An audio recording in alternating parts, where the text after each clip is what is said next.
এখন কোটি টাকার ভিউ পয়েন্টে আছি। আসলে ভিউটা অসাধারণ। যেহেতু আমরা আমাদের গাড়িটা রিজার্ভ করে নিয়েছি, আমাদের গাড়ি ভাড়া পড়েছে 3000 রুপি। আপনারা চাইলে শেয়ারও যেতে পারেন। সেক্ষেত্রে গ্যাংটক থেকে 400 রুপি করে পড়বে, এবং আপনি যদি শিলিগুড়ি অথবা নিউ জলপাইগুড়ি থেকে কার্শিয়াং যেতে চান, সেক্ষেত্রে 150 রুপি থেকে 250 রুপি লাগতে পারে। একটু চা ব্রেক। এর আশেপাশটা আসলে অনেক সুন্দর। আমি এখন যে লোকেশনটাতে আছি এটা হচ্ছে লাভার্স মিট ভিউ পয়েন্ট। এখান থেকে মাউন্টেনও দেখা যায়। জায়গাটাও আসলে অনেক সুন্দর। আপনারা কার্শিয়াং অথবা দার্জিলিং যাওয়ার পথে এখানে নেমে দেখে নিতে পারেন। ভিউটা দেখুন, আসলে অনেক সুন্দর।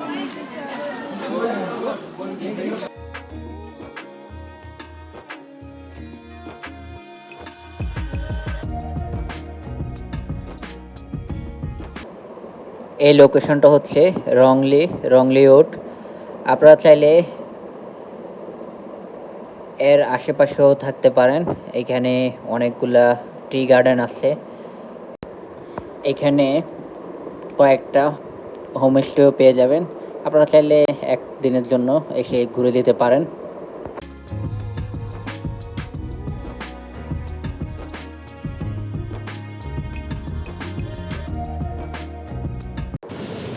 তারই মাঝে মেঘেরা বরণ করলো আমাদের, সাথে পাখির সুর। এই যেন অন্যরকম অভিজ্ঞতা আমাদের।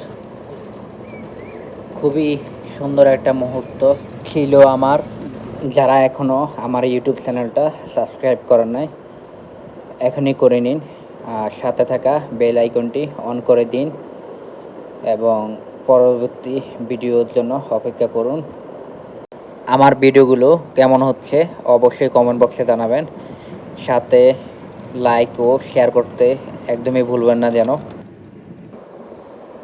আমাদের গাড়ি পৌঁছে গেল কার্শিয়াং বাজারের কাছাকাছি। বাম পাশ দিয়ে আমরা চলে যাব বাজারের দিকে। এটা হচ্ছে বাজার রোড। কার্শিয়াং স্টেশনে এসে দেখা পেয়ে গেলাম এখানকার লোকাল ট্রেনের সাথে।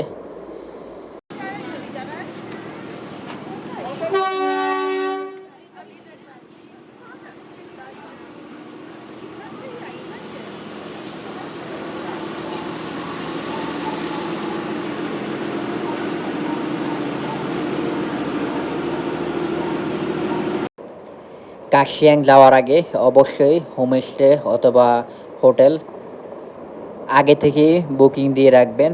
তা না হলে আমাদের মতো প্রবলেমে পড়বেন। আমরা অনেকগুলো হোমস্টেতে ফোন দিয়েছি এবং কয়েকটা হোটেলেও ঘুরে দেখেছি, কোথাও সিট পাইনি। অবশেষে একটা হোমস্টে পেয়ে গেলাম।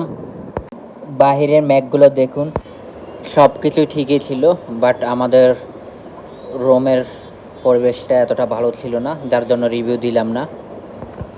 অমরজিৎ হোটেলে চলে আসলাম নাস্তা করার জন্য। আপনারা চাইলে এখান থেকে লাঞ্চ ও ডিনার করে নিতে পারেন।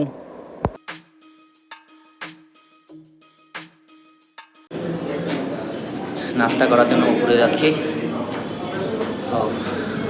রেস্টুরেন্টটা অনেক সুন্দর, ভালো লাগতেছে।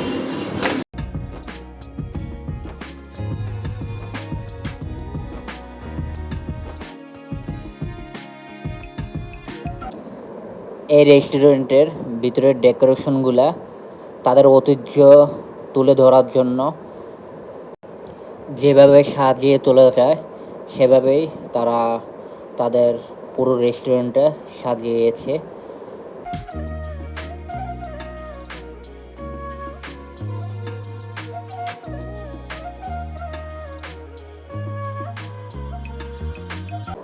দেখতে দেখতেই চলে আসলো আমার ফেভারিট ভেজ মোমোস আর চাউমিন।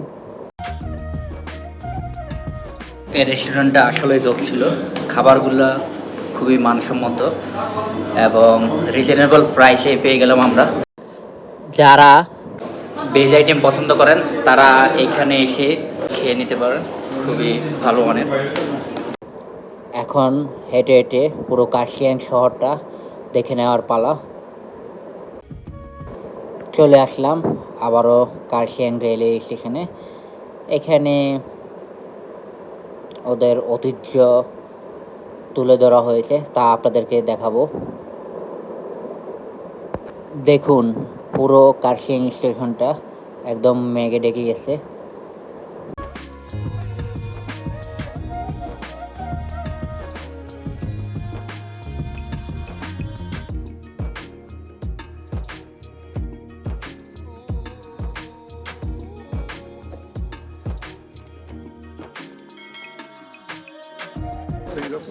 এই হচ্ছে কার্শিয়াং রেলওয়ে স্টেশনের একটা বগি। এটাতে ইঞ্জিন ছাড়া এই বগিটা, এটা বর্তমানে বন্ধ আছে, জানি না কি কারণে এটা বন্ধ। আমি এখন ছিলাম কার্শিয়াং লোকাল মার্কেটে। এখানে সবজি আইটেম পাওয়া যায়। এখানকার মার্কেটগুলা কিছুটা বাংলাদেশি মার্কেটের মতোই। আমরা হেঁটে হেঁটে দেখতেছি কার্শিয়াংয়ের লোকাল মার্কেটগুলা।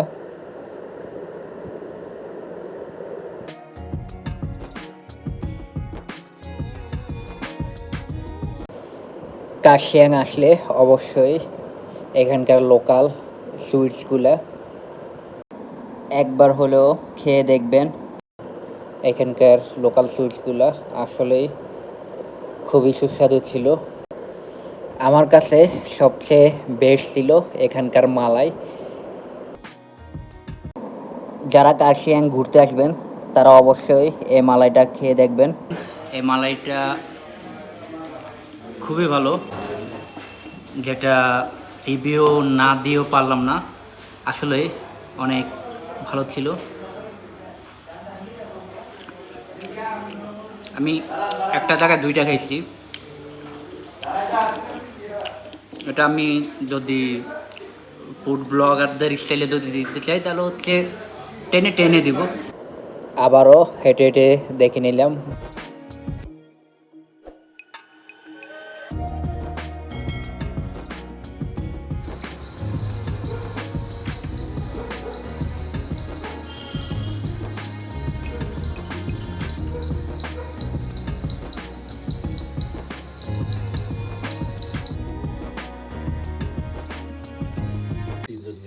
এটা হচ্ছে রাতের ভিউ, আমাদের রুমের বাইরের বারান্দা থেকে নেওয়া এই ভিউটা। আসলে অনেক জোশ ছিল, কিন্তু এই হোমস্টের রুমের সার্ভিসটা আরও ভালো করার দরকার ছিল। যেহেতু আমাদের দুটো রুমের জন্য ভাড়া গুনতে হয়েছে 3000 রুপি। বাবু ভাই বসে বসে একা একা নীল মনে গান শুনতেছে, আর সাদাত ভাই তো আল্লাহ দিছে, ওনার শরীর নিয়ে হাঁটতে পারে না, ওনারে নিয়ে কি আমি ঘুরবো। এভাবেই ওনাদেরকে বিনোদন দিতে দিতে রাত কাটিয়ে দিলাম। সবাই ভালো থাকবেন, সুস্থ থাকবেন।